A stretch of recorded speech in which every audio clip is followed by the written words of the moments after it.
মা বাবা, তোমরা কি কোথাও বেরোচ্ছ? তোমাদের দেখে মনে হচ্ছে কোথাও তোমরা যাচ্ছ। হ্যাঁ রে মা, আমি আর তোর বাবা একটু শহরে যাচ্ছি তোর আর খুকির জন্য কিছু কেনাকাটা করতে। অনেক দিন তো হলো তোদের দু বোনকে কিছু কিনে দেই না, তাই আর কি রে। তুমি সত্যি বলছো মা? কি মজা কি মজা। মা তবে শোনো, আমাদের জন্য একটা সুন্দর গলার হার নিয়ে আসবে, কেমন? ঠিক আছে রে মা, তুই কোনো চিন্তা করিস না, আজ তোদের জন্য অনেক কিছু কিনে নিয়ে আসবো। কিন্তু মা, তুমি আর বাবা একা যাচ্ছ কেন?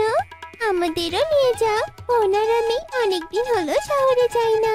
তোরা দু বোন ওখানে গিয়ে কি করবি বলতো? তার থেকে বরং তোরা দু বোনই বাসায় খেলাধুলা কর, কেমন?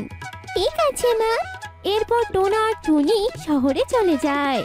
এই বোন বোন, শুনেছিস বাবা আর মা আমাদের জন্য শহরে শপিং করতে গেছে। কি মজা কি মজা। তুই সত্যি বলছিস দিদি? আমার ভীষণ আনন্দ হচ্ছে রে। মা বাবা কখন ফিরবে বলতো? এই তো সন্ধ্যা হওয়ার আগে। এখন চল আমরা দুজন খেয়ে নেই, তারপর না হয় খেলবো।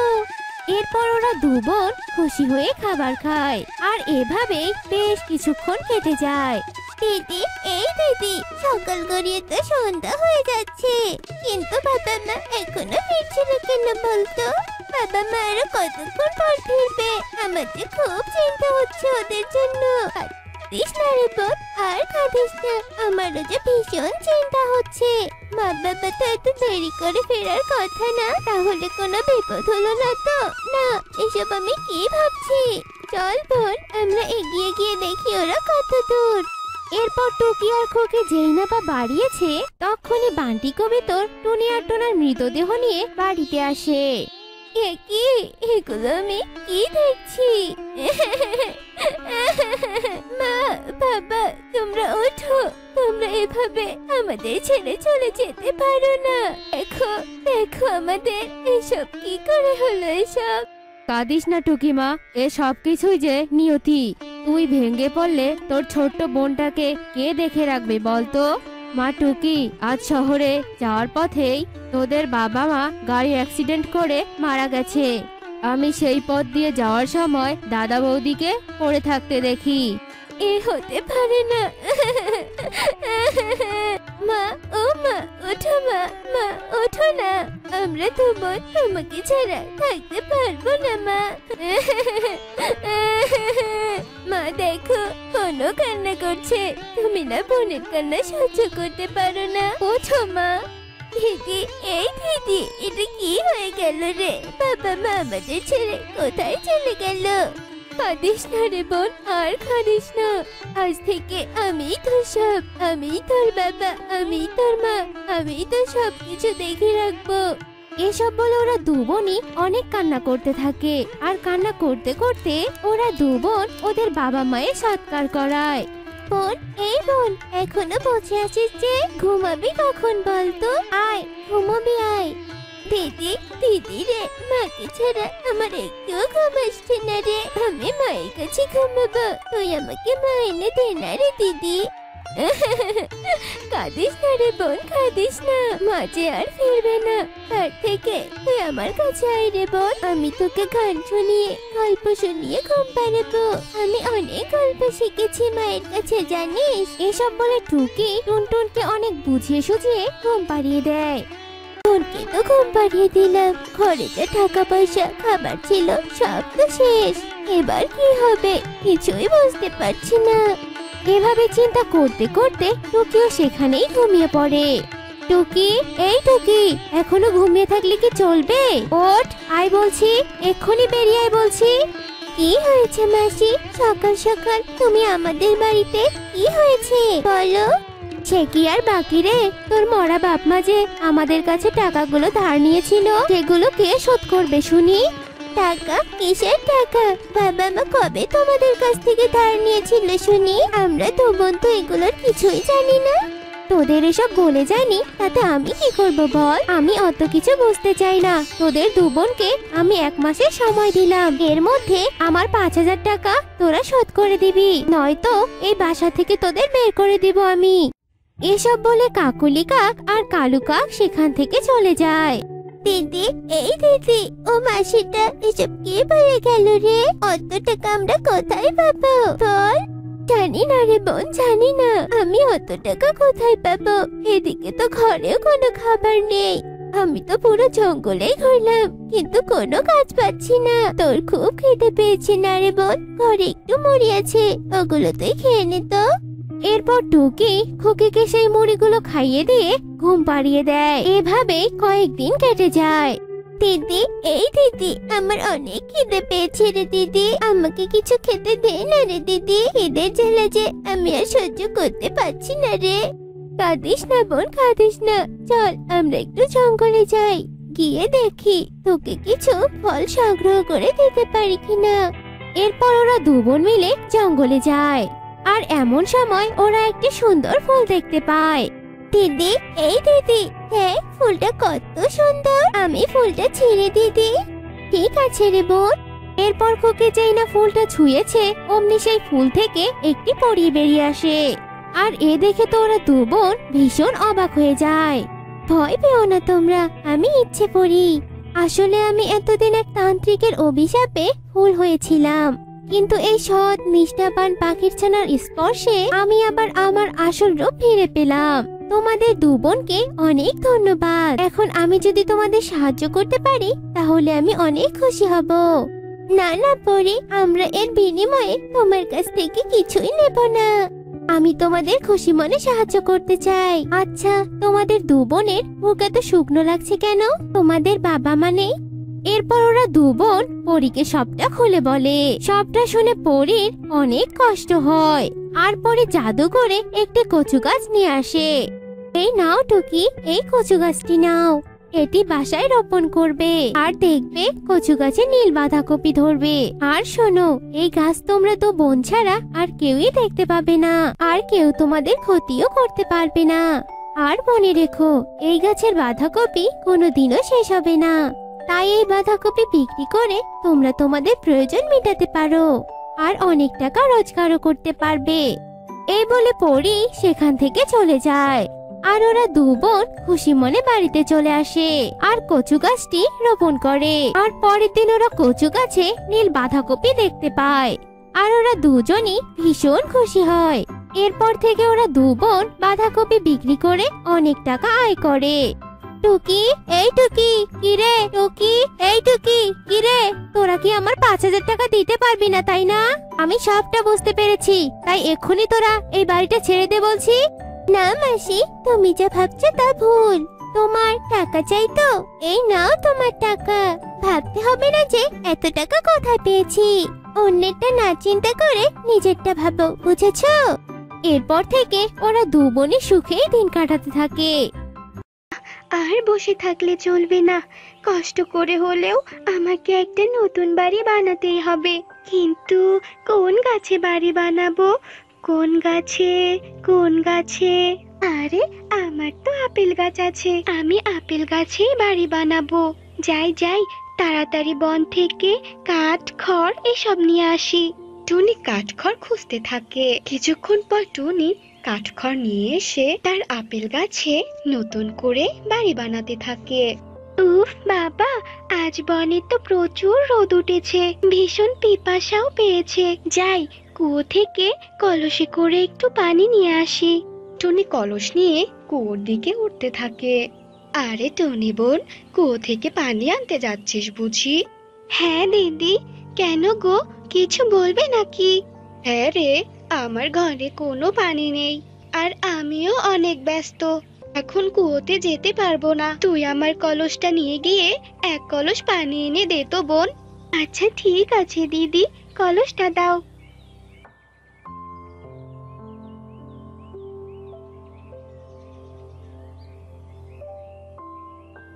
তুই অনেক ভালো রে টুনি, তোকে অনেক ধন্যবাদ। আমার কাজ করতে করতে তো তোর অনেক পিপাসাও পেয়েছে। টুনি আর কিছু না বলে কলস নিয়ে তার বাড়িতে চলে আসে। আর পানি খাওয়া শেষে সে আবারও কাজে লেগে পড়ে। এক পর্যায়ে অনেক কষ্ট করার পরে টুনির আপেল গাছে একটি বাড়ি তৈরি হয়। আরে বাহ, টুনি, তোর কাজের হাত তো বেশ ভালো। বাড়িটা তো বেশ সুন্দর লাগছে। না না, বাড়ির রূপ দেখলে তো আর হবে না, কিছু তো খেতে হবে। যাই যাই, বন থেকে কিছু খাবার নিয়ে আসি। টুনি বনের দিকে উঠতে থাকে আর এভাবেই বেশ কিছুদিন কেটে যায়। একদিন টিয়ে উঠতে উঠতে টুনির কাছে আসে। কি ব্যাপার টিয়ে দিদি, তোমাকে এত অস্থির দেখাচ্ছে কেন? আর তুমি হাঁপাচ্ছই বা কেন বলো তো? কিছু কি হয়েছে তোতা দাদার? বলো না গো দিদি। আমার কিছুই হয়নি রে টুনি, আসলে পাশের বন থেকে খবর এসেছে তোর রাজু মামা নাকি ভীষণ অসুস্থ, তোকে দেখতে চাচ্ছে। কি বললি দিদি, রাজু মামা অসুস্থ? আমি এক্ষুনি যাচ্ছি পাশের বনে। এরপর টিয়ে ওখান থেকে চলে যায় আর টুনিও তার ঘরে তালা লাগিয়ে কণিকা ও যজ্ঞুর কাছে আসে। কি ব্যাপার টুনি, তুই কাঁদছিস কেন? কি হয়েছে তোর? দাদা, পাশের বনে আমার মামা থাকে, ওই মামা নাকি ভীষণ অসুস্থ। আমি মামাকেই দেখতে যাচ্ছি। আমি ফিরে আসা না পর্যন্ত তোমরা আমার বাসাটা একটু দেখে রেখো গো। তুই একদম চিন্তা করিস না, তোর বাড়ি মানে তো আমাদেরও বাড়ি, আমরা খুব ভালো করেই দেখাশোনা করব। তুই নিশ্চিন্তে কয়েকদিন থেকে আয় বোন। টুনি, বলি কি, তুই তোর বাড়িতে তালা দিয়ে থাকলে চাবিটা আমাদের দিয়ে যাবন। আসলে তোর বাড়িটাকে তো ভালো করে দেখাশোনা করতে হবে, তাই না?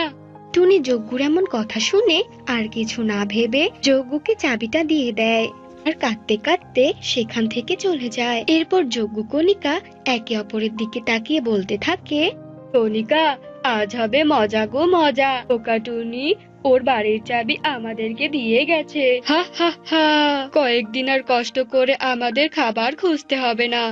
আজ থেকে তো আমরা টুনির জমানো খাবার খাবো। কি যে ভালো লাগছে বলো। ঠিক বলেছো, চলো তাড়াতাড়ি। যজ্ঞ, ওই দেখো আলমারিতে শস্যদানা সাজানো, চলো চলো শস্যদানা খেতে শুরু করি। না না, আমি শস্যদানা খাবো না, আমি তো মিষ্টি ফল খাবো। ওই দেখো টেবিলের উপর সাজানো অনেক মিষ্টি ফল। কতদিন হলো মিষ্টি ফল খাই না, আজ পেট ভরে খাবো। কণিকা শস্যদানা আর যজ্ঞ ফল খেতে থাকে। কি যে শান্তি।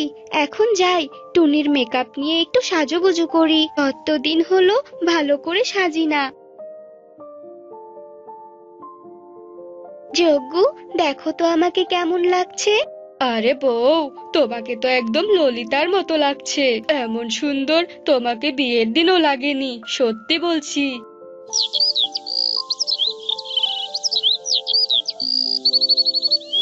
যজ্ঞ, রাত তো নেমে এসেছে, চলো এবার আমাদের বাড়িতে ফিরে যাই। না না কণিকা, বাড়ির বিছানা অনেক শক্ত, আর দেখো টুনির বিছানা কত নরম তুলতুলে। টুনি না আসা পর্যন্ত আমরা এখানেই থাকবো, বুঝেছো? চলো চলো এবার ঘুমিয়ে পড়ি। যজ্ঞ কণিকা ঘুমিয়ে পড়ে আর এভাবেই দুদিন কেটে যায়। যজ্ঞ, টুনির বাড়িটার প্রতি আমার মায়া জন্মেছে। টুনি যদি ফিরে আসে তাহলে আমরা ওকে এ বাড়ি থেকে তাড়িয়ে দেব আর এই বাড়িটা দখল করব, বুঝেছো? হ্যাঁ হ্যাঁ, আমিও তোমাকে এ কথাটাই বলতে চেয়েছিলাম। আমাদের আর পুরনো বাড়িতে ফিরে যেতে ইচ্ছে করছে না। টুনির এই বাড়িটা একদম স্বর্গের মতো লাগছে। আর দেরি না করে আমাকে কিছু শস্যদানা খেতে দাও তো এবার। এভাবে আরো কিছুদিন কেটে যায়। তারপর টুনি একদিন তার নিজের বাড়িতে ফিরে আসে। ফিরে এসে টুনি তার বাড়িতে যজ্ঞ ও কণিকাকে দেখে। কি দাদা দিদি, তোমরা আমার বাড়িতে কি করছো? আর আমার বাড়িটা এমন নোংরা হলো কিভাবে? আর আমার জমানো শস্যদানা ফল এসব কি হলো বলো তো? এই শোন, এটা আর তোর বাড়ি নেই, এটা আমাদের বাড়ি, বুঝেছিস? বেশি কথা না বলে তাড়াতাড়ি এখান থেকে চলে যা বলছি। দিদি, তোমরা আমার সাথে মজা করছো তাই না? কিন্তু আমি একদমই মজার মুডে নেই। তোর সাথে মজা নেওয়া বয়েই গেছে আমাদের। যা বলছি এখন এখান থেকে, এটা আমাদের বাড়ি, শুনেছিস কান খুলে? এসব তোমরা কি বলছো? এই বাড়িটা আমি অনেক কষ্ট করে বানিয়েছি, তোমরা তো দেখছি সুযোগের সদ্ব্যবহার করছো। আমি তোমাদের নামে বনের সবাইকে বিচার দেব, অন্যায়ভাবে অন্যের বাড়ি দখল করা বের করব। দাঁড়াও, আমি আসছি। এরপর টুনি গিয়ে বনের সকলকে ডেকে আনে। এই বেটা যজ্ঞ, ভালোই ভালোই টুনির বাড়ি থেকে বের হ। টুনি এই বাড়িটা আবার চোখের সামনেই অনেক কষ্ট করে বানিয়েছে। বেশি ঝামেলা না করে যা, ভাগ এখান থেকে। বনের সকলে যজ্ঞ ও কণিকাকে টুনির বাড়ি থেকে তাড়িয়ে দিয়ে চলে যায়। আর টুনি তার বাড়িতেই অনেক ভালোভাবে বসবাস করতে থাকে। একদিন কণিকা বলতে থাকে, যজ্ঞ, আমার মাথায় একটা বুদ্ধি এসেছে ওই টুনির অপমানের প্রতিশোধ নেওয়ার। কি বুদ্ধি বলো কণিকা, তাড়াতাড়ি বলো। এবার তো ওই টুনির বাড়িটা আমাদেরই হবে। কণিকা, শুরু করো বুদ্ধি অনুযায়ী কাজ। কণিকা তার বুদ্ধিমতো বিছানায় শুয়ে পড়ে আর অভিনয় করতে থাকে। ওরে বাবা রে, ওরে মা রে, মরে গেলাম রে, মরে গেলাম। গো, আমার অনেক পানি পিপাসা পেয়েছে, তাড়াতাড়ি পানি খেতে দাও গো। মরে গেলাম রে, মরে গেলাম। কণিকা, তুমি একটু অপেক্ষা করো, আমি টুনি বোনের থেকে পানি নিয়ে আসছি। যজ্ঞ কণিকার বুদ্ধিমতো টুনির বাড়িতে আসে। টুনি বোন, আমার কণিকা অনেক অসুস্থ, ও পানি খেতে যাচ্ছে। বোন, আমাকে একটু সাহায্য কর, দয়া করে কুয়ো থেকে আমাকে একটু পানি তুলে দে। আসলে আমি কুয়ো থেকে পানি তুলিনি তো, তাই দয়া করে একটু সাহায্য কর বোন। শান্ত হও দাদা, চলো চলো কুয়োর পাড়ে।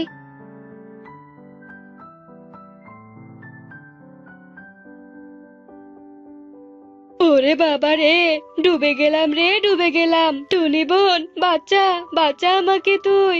শয়তান যজ্ঞ, এবার আমি সব বুঝতে পেরেছি। তুই আমাকে ধাক্কা দিতে গিয়ে নিজেই কুয়োতে পড়ে গিয়েছিস। আমি তো তোদের সব পরিকল্পনা শুনে নিয়েছিলাম। আমি তোকে কিছুতেই সাহায্য করব না, শয়তান কালুকা। বোন আমার, আমি ভুল করেছি, আমাকে ক্ষমা করে দে। আজকের পর থেকে তোর সাথে আর খারাপ আচরণ করব না। তুলে নে বোন, তুলে নে আমায়, আমি যে ডুবে যাচ্ছি, তোর পায়ে পড়ি বোন। যজ্ঞুর এমন কাকুতি মিনতি দেখে টুনির ভীষণ মায়া হয়। এরপর টুনি রশি দিয়ে যজ্ঞুকে উপরে তুলে নেয়। এবার বুঝতে পেরেছো, অন্যের ক্ষতি করতে গেলে নিজেরই ক্ষতি হয়। এবারের মতো ক্ষমা করে দিলাম, কিন্তু আর একবার ভুল করলে আর কখনো ক্ষমা করব না। সোজা শাস্তি দেব, বুঝেছো? এরপর টুনি সেখান থেকে চলে যায় আর যজ্ঞ ওখানে দাঁড়িয়েই কাঁদতে থাকে। তো বন্ধুরা, আমাদের আজকের গল্পটি আপনাদের কাছে কেমন লাগলো তা অবশ্যই জানাবেন। একা একা ভাইকে সামলাতে পারবো না। মা, চোখ খোলো মা, চোখ খোলো, কথা বলো মা, কথা বলো। কাঁদিস না রে টুনটুন রকি, তোদের মা যে আর কোনো দিন ফিরে আসবে না। তোদের মা ওই দূর আকাশের তারা হয়ে গেছে। আর কাঁদিস না তোরা, তোদের মা নেই তো কি হয়েছে, তোদের মাসি আছে না, তোদের এই বিন্দু মাসি তোদের অনেক ভালোবাসবে রে। এই বলে মিনু টুনটুনি টুনটুন আর রকিকে সান্ত্বনা দিতে থাকে। আসলে আজ সকালে ওদের মা এক কঠিন রোগে আক্রান্ত হয়ে মারা গেছে। টুনি অসুস্থ থাকার কারণে বিন্দু টুনটুন আর রকিকে দেখাশোনা করত, আর বিন্দুর স্বামী যজ্ঞ কাকু ওদের সাথেই থাকতো। যজ্ঞ, টুনির তো সৎকার হলো, বাচ্চা দুটো তো মায়ের শোকে পাগল হয়ে গেছে। তুমি খাবার খেয়ে ঘুমিয়ে পড়ো, আমি দেখছি ওদের দুটো খাবার খাইয়ে ঘুম পাড়াতে পারি কিনা। এই বলে বিন্দু টুনটুন আর রকির কাছে যায় আর ওদেরকে অনেক বুঝিয়ে খাবার খাইয়ে দিতে থাকে। বিন্দু মাসি, তুমি অনেক ভালো, তুমি মায়ের মতো আমাদের ছেড়ে যেও না, নয়তো আমরা দুই ভাই বোন যে একেবারে অসহায় হয়ে যাব। কি যে বলিস না তোরা, এবার আর কথা না বাড়িয়ে চুপচাপ ঘুমিয়ে পড়তো। সকাল সকাল কিন্তু ঘুম থেকে উঠতে হবে, এই বলে দিলাম। বিন্দুর কথা শুনে বাচ্চারা আর কোনো কথা না বাড়িয়ে খাবার খেয়ে সেখানেই ঘুমিয়ে পড়ে। এভাবেই দিন কাটতে থাকে। বিন্দু ওদের দুই ভাই বোনকে অনেক ভালোবাসতো, কখনো তাদের মায়ের অভাব বুঝতে দিত না। যজ্ঞ, তুমি বাজার করে এনেছো ভালো কথা, কিন্তু আমি বাচ্চাদের জন্য যে বিস্কুট কিনে আনতে বলেছিলাম তা আনোনি কেন? হ্যাঁ শোনো বিন্দু, এগুলো এনেছি তাতেই অনেক, বুঝলে? রোজ রোজ ওদের জন্য টাকা খরচ করে বাড়তি কিছু আনতে পাবো না আমি, বুঝতে পেরেছো তুমি? তুমি এসব কি বলছো বলো তো? তোমার কি মাথা খারাপ হয়ে গেছে নাকি? ওরা তো অনেক ছোট, এই বয়সে তো ওরা ওসব খাবে। আর তাছাড়া তোমাকে তো টাকা খরচ করতে হচ্ছে না। দিদি আর দাদা বাবু ওদের জন্য তো অনেক টাকা রেখে গেছেন, তাই বেশি বকো না তো। শোনো বিন্দু, সবসময় এই দিদি দিদি করো না তো। তুমি তো এই সবসময় বাচ্চাদের নিয়েই পড়ে আছো। আচ্ছা, একবারও কি তুমি নিজের কথা ভেবেছো? আমাদের নিজেদের সন্তান হলে ওদেরকে আমরা কি খাওয়াবো? আমাদের তো কোনো কিছুই নেই। চুপ করো তো, তুমি যা বলার বলেছো, আর একবারও এসব কথা বলবে না। আমি তোমার মুখে এসব কথা শুনতে যাচ্ছি না। এসব কথা বলে বিন্দু সেখান থেকে চলে যায়। আর এরপর থেকে বিন্দুর মাথায় সবসময় যজ্ঞ কাকের কথাগুলো ঘুরতে থাকে। বিন্দুও তার ভবিষ্যৎ নিয়ে চিন্তা করতে থাকে। আর তার উপর তো যজ্ঞ কাকের কুমন্ত্রণা আছেই। এসব কথা শুনতে শুনতে বিন্দুও যজ্ঞ কাকের মতো খারাপ হয়ে যায়। না, এই হতচ্ছাড়ির সাথে অনেক ভালো ব্যবহার করেছি, কিন্তু আর না। আমারও তো একটা ভবিষ্যৎ আছে। আমার সন্তানদের রাজকীয়ভাবে বড় করতে চাইলে এই দুই ছানার সম্পত্তি আমার চাই চাই। টুনটুন, টুনটুন, রকি, রকি। বিন্দুর এমন চিৎকার শুনে সেখানে ওরা দুই ভাই বোন দৌড়ে চলে আসে। কি হয়েছে মাসি? তুমি কি আমাদের জন্য চকলেট এনেছো? কই দাও দাও, চকলেট দাও। চকলেট এনেছো নাকি? অনেক আদর করেছি তোদের, যা ভাগ এখান থেকে। কিন্তু আর না, শোন, তোরা এক্ষুনি দুই ভাই বোন আমার পুরো ঘর ঝাড়ু দিবি, তারপর থালা বাসনগুলো সব পরিষ্কার করবি। আমি সব কাজ করে মরি আর তোরা সব পায়ের উপর পা তুলে থাকিস, তাই না? এখন থেকে তোরা কাজ করবি। তুমি এসব কি বলছো মাসি? আমরা কি কখনো এমন কাজ করেছি নাকি বলো তো? তুমি তো আমাদের কখনো কোনো কাজ করতেই দাওনি মাসি। মাসি, আমরা কাজ করতে পারবো না। আর ভাই, ও তো অনেক ছোট। তুমি তো আমাকে খুব ভালোবাসতে, তাহলে আজ কি হলো তোমার মাসি? এত কথা বলছিস কেন? হ্যাঁ, কাজ পারিস না, কিন্তু আজ থেকে পারবি। বেশি কথা বললে কিন্তু পিঠের ছাল তুলে দেব, বুঝেছিস? যা বলছি এখান থেকে, আমি যা বলবো তাই করবি। এই বলে বিন্দু তাদের লাঠির ভয় দেখিয়ে সেখান থেকে তাড়িয়ে দেয়। আর অসহায় দুই ভাই বোন মিলে সব কাজ করতে শুরু করে। ভাই, তোর অনেক কষ্ট হচ্ছে তাই না রে ভাই? তুই এগুলো রেখে দে, আমি করে দিচ্ছি। না রে দিদি, তোর তো অনেক কষ্ট হচ্ছে, আমি ঠিক বুঝেছি। তার থেকে ভালো আমরা দুই ভাই বোন মিলে সব কাজ করি।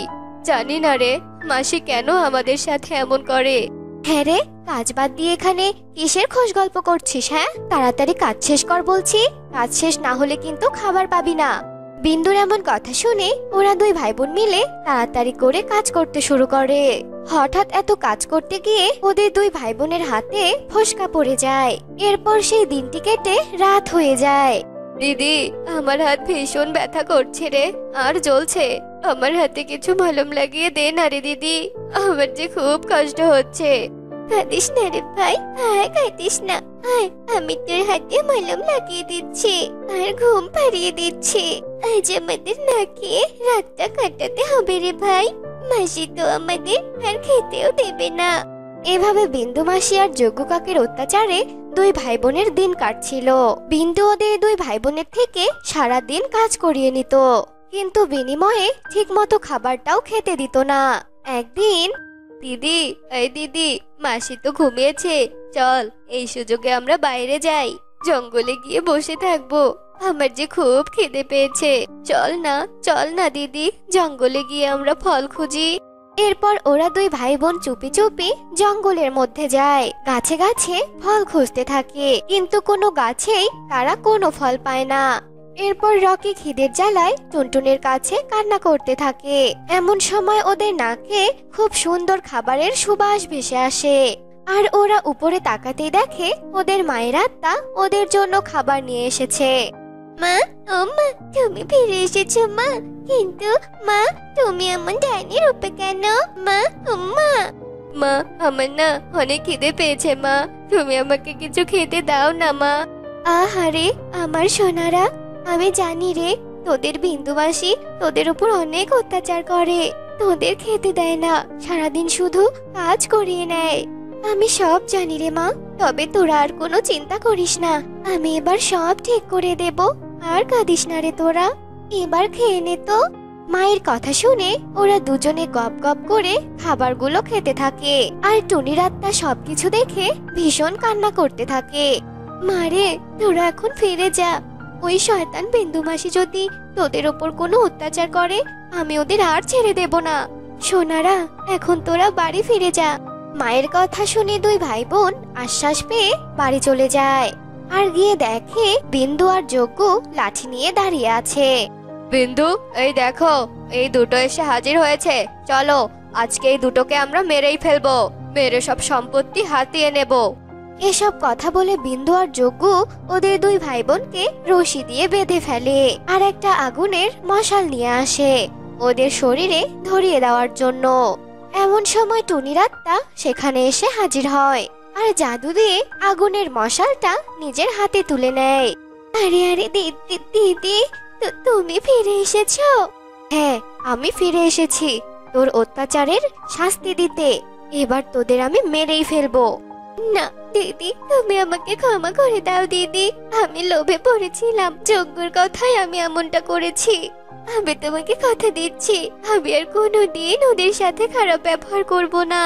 আবার আগের মতো ভালোবাসবো। আমাকে ক্ষমা করে দাও। হ্যাঁ মা, তুমি মাসিকে ক্ষমা করে দাও মা। মাসি ছাড়া যে আমাদের আর কেউ নেই। আচ্ছা বেশ, আমি তোকে ক্ষমা করে দিচ্ছি, কিন্তু শোন, আবার যদি কখনো ওদের উপর অত্যাচার করিস, আমি কিন্তু সেদিন তোর কোনো কথাই শুনবো না। এই বলে টুনির আত্মা সেখান থেকে অদৃশ্য হয়ে যায়। আর এরপর থেকে বিন্দু মাসি আর যজ্ঞ কাক ওদের সাথে আর কখনো খারাপ ব্যবহার করে না।